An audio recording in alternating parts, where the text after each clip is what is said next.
Alright, so this video is the Gaza TikTok reset. Since the October 2023 7th Hamas terrorist attack on Israel, leading to Israel Prime Minister Benjamin Netanyahu to announce, quote, "This is a war between the children of light and the children of darkness," referring to Gaza children, which made up over 40% of Gaza, Hamas leaders in Qatar using the Gazan youth bulge for their means. Since then, there were talks of ceasefire before the carnage, and damage was too late. At one point, the Hezbollah leader Hassan Nasrallah was assassinated based on rhetoric of a ceasefire, 21 days before it started, and UN Secretary Council backed giving Gaza aid, but not a ceasefire. Biden allowed pro-Palestinian protesters to be arrested during the whole Genocide Joe campaign in November 2023 by activists. Now, in January 15th to 16th in 2025, it's the same tap dance. Biden, in a briefing room, gave a press statement, quote, "Today, after many months of intensive diplomacy by the United States, along with Egypt, Qatar, Israel, and Hamas, have reached a ceasefire and a hostage deal," end quote. And Biden strangely states, quote, "My diplomacy never ceased in their efforts to get this done." Of course, it's really late as Democrats lost voters as the Arab vote in Michigan since the 90s, who leaned Trump in the end. In an article from The Guardian, it's a contentious issue as who's responsible for this current ceasefire. While Biden's administration actually did more to move this along, Trump, being a perceived strongman, threatened the situation. Quote, "All hell will break out in the Middle East if the deal isn't met." And soon-to-be president makes the blame game good or bad in the hands of Trump. A reporter asked Biden a silly question. "Who do you think deserves credit for this, Mr. President? You or Donald Trump?" End quote. Biden didn't take it seriously, having to play it off strong as his final days in office. Quote, "Is that a joke? We know what he probably thinks, that it's mostly his doing," though the article from The Guardian suggests, quote, Biden had told Trump he wanted to work together to secure a deal. After Trump won the election, Prime Minister Benjamin Netanyahu had easily been framed as pro-buddy with Trump, as he initially praised Trump for the deal, quote, "for his help in advancing the release of the hostages and lessening the chaos." His mention of Biden during this was more short and sweet, unfortunately, and the tension might have been there since he's more pro-Trump. Quote, "Prime Minister Benjamin Netanyahu then spoke to President Joe Biden and thanked him as well." So, Senator of Texas disagrees with Biden's handling, claiming Biden is not a good negotiator, while some Pentagon officials think the ceasefire involved everyone, quote, "driven by Trump's team, Biden administration, and Antony Blinken, that secured the legacy." MAGA Republicans seem contradictory on the matter, shaming him for not ending the war while being soft on Hamas. Of course, the culture war is merely bolstered by favoritism. Trump shaking hands openly with Putin didn't budge the support. Matt Duss, foreign advisor for Bernie Sanders, might be right to be skeptical. Quote, "No one's going to buy that Biden delivered the ceasefire," end quote. Explained Biden was too soft, giving Netanyahu the benefit of the doubt, ruining past attempts to a ceasefire.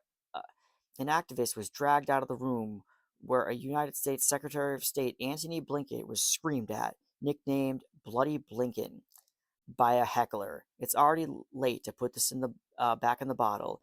The foreign policy curtains and symbolic "places please" on the stage to prepare for the inauguration of Trump. Fake ceremonial peace before the reset. The irony of any ceasefire is this at this point is that there isn't much to protect. 50,000 Palestinians were killed in the war. All infrastructure, including schools, hospitals, ambulances, etc., were leveled. So it's a hollow move. So, related to social media censorship, fact checking bans, was the ban over TikTok. The war in Gaza and the Middle East, probably in general, was embroiled in Israel national security issues over pro Palestinian protesters. So, the Israel lobby and Blinken had interest in controlling TikTok. Quote, they consider TikTok to be biased place that is amplified pro-Palestinian viewpoints than pro-Israel, end quote. It likely didn't matter what administration was in power, but a recent final move by the Biden administration has recently made it easier. Hold on. Uh, an article from Glenn Klippenstein is titled Biden administration quietly carves TikTok ban loophole for itself, leaked document shows. With the subtitle, TikTok bans for thee but not for me, implying their intentions not to ban it, but only for the citizenry. Clearly, security issues against China were never the reason, as American Patriot Act since 2003 was enacted to spy on the public after 9/11, and contact tracing health technology post-COVID. The document suggests it doesn't matter whether it's uprooted from China ownership. Quote, Biden has quietly exempted these personnel from the ban. Quote, regardless of any potential failure of TikTok to be divested of its foreign PRC ownership. End quote. So while it wants to ban TikTok in the public, it really just secretly wants to merge it into the State Department. The document opening up with, quote, the Bureau of Global Public Affairs is pleased to share the department has approved two limited exceptions to the general prohibition on the use of the platform. End quote. There is a paranoid top-down event happening. The diplomatic cable acknowledges something shaking the cage of the global order, which mirrors the rhetoric from the book The Great Reset, that the youth drive the social media revolution.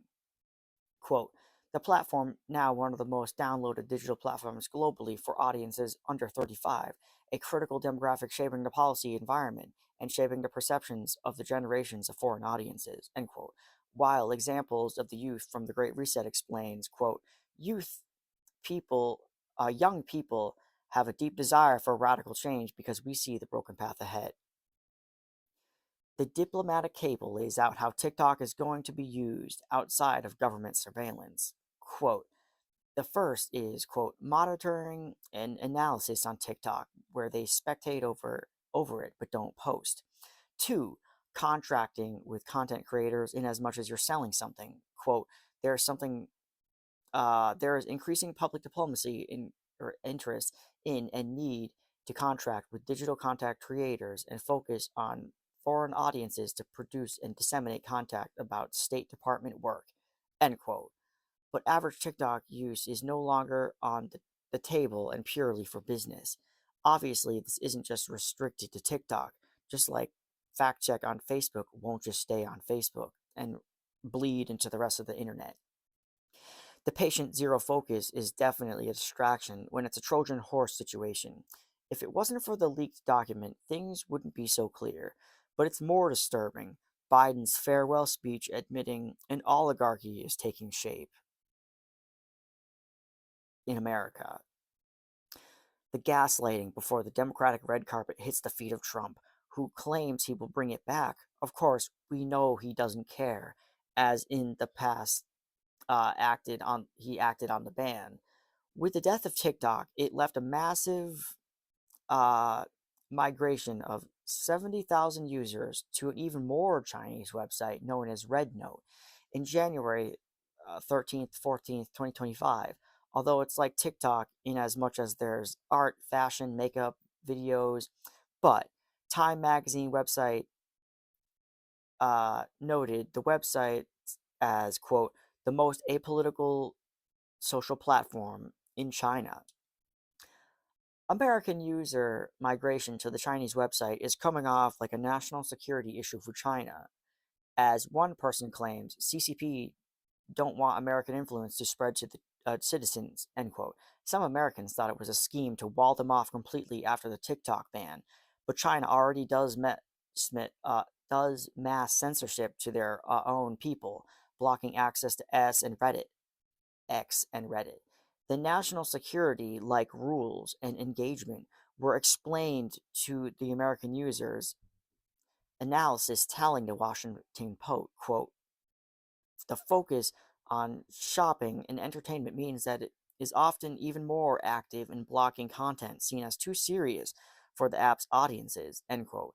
Nothing about vices like politics, religion, and drugs, threatening not just bans from the website, but jail time if Americans don't learn, outside of translation to American language being fine-tuned. So the language barrier is an important bridge for national security and preventing legal action against Americans.